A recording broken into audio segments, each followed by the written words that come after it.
Здравейте! Добре дошли! MB Sports. Днес няма да говорим за конкретни мачове. Днес ще разгледаме една от най-важните теми в спортните прогнози. Управлението на банката.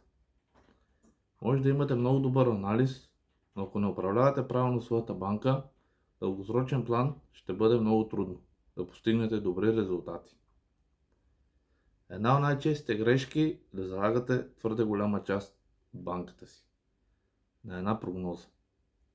Моята препоръка е да не рискувате повече от 2 до 5% от вашата банка на една прогноза.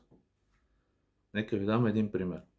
Ако вашата банка е 1000 лева, един нормален залог би бил между 20 и 50 лева.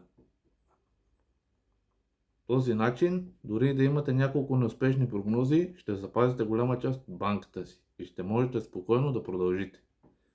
Другата голяма грешка е да се опитвате да върнете загубите с още една прогноза и да удвоите залога. Това е една от най-честите аматьорски грешки. Ако имате подобен навик в дългосрочен план, той ще се отрази негативно на вашата банка. Ако целта ви е да бъдете печеливши в дългосрочен план и да генерирате печалба от спортни прогнози, трябва да бъдете дисциплинирани и да не преследвате загубите с по-големи залози.